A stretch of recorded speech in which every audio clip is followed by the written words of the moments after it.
And the Russians now have a reason for their paranoia. They are scared right now that they could be under attack.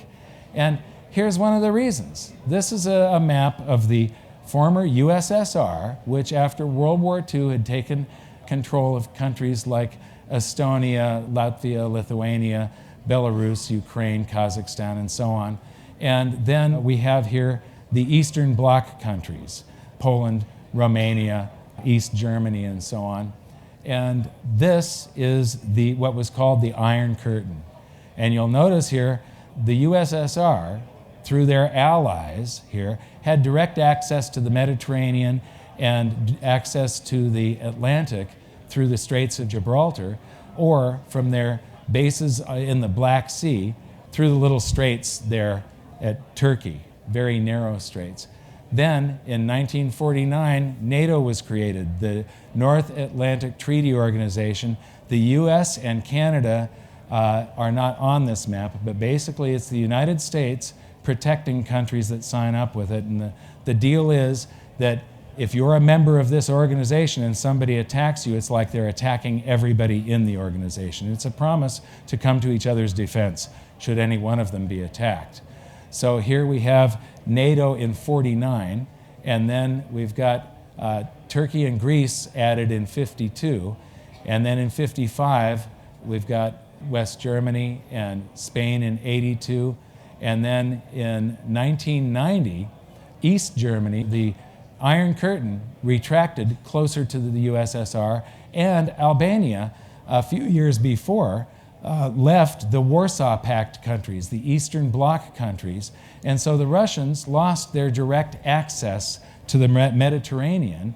And then we've got 1990 to 91, the Warsaw Pact imploded, and all of the former Eastern Bloc countries that were allies of the USSR are now doing trade deals and stuff with the West.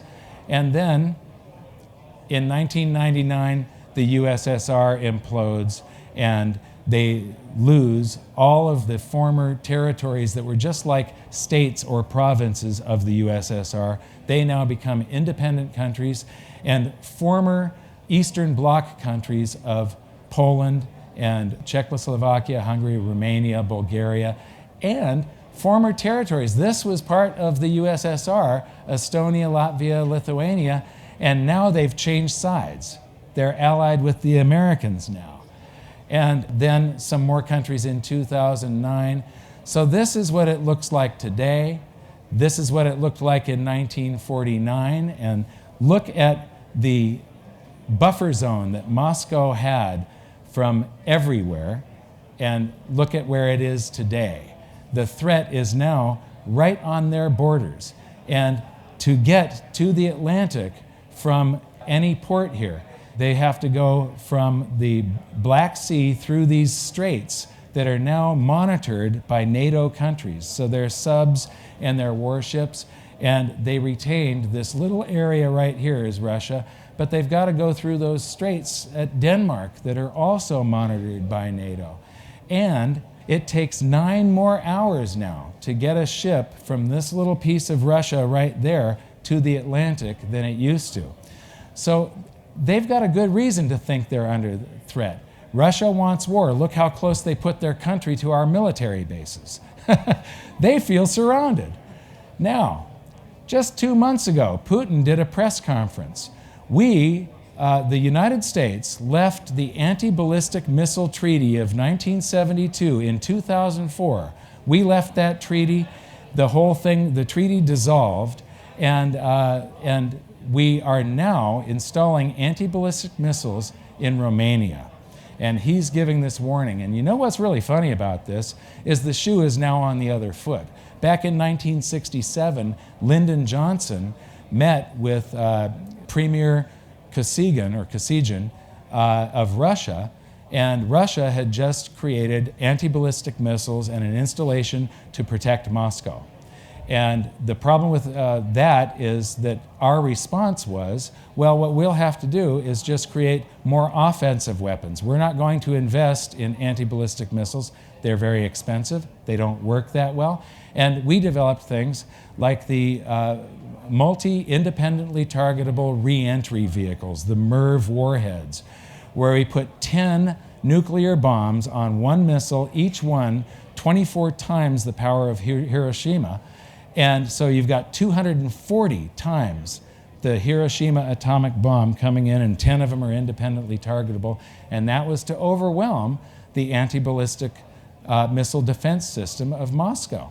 And so now Putin is saying the same thing that, Secretary of Defense Robert McNamara told the Premier of Russia back in 1967. So the shoe is on the other foot. But we have just started a major arms race here, and we are deploying these anti-ballistic missiles in Romania. And if you remember that map, Romania is much closer to Moscow than it is. We're deploying them to prevent the Iranian nuclear threat. And we now have a treaty with them and inspections going on, so the nuclear threat really doesn't exist that much. So if you want to learn more about that, come to the breakout session. But look at what he's saying here. How can you not understand that the world is being pulled in an irreversible direction? From what I can see, we are in grave danger. I don't know how to get through to you anymore. I don't know how this is all going to end. I think this is gravely dangerous. I not only think it, I am assured of it. And this is the president of the Russian Federation in a press conference, and it didn't get aired to Western media. You've got to go to YouTube to find this. No major media outlet covered this. It's shameful that our population doesn't know what's going on this planet, and we've got a lot of the same problems happening with China.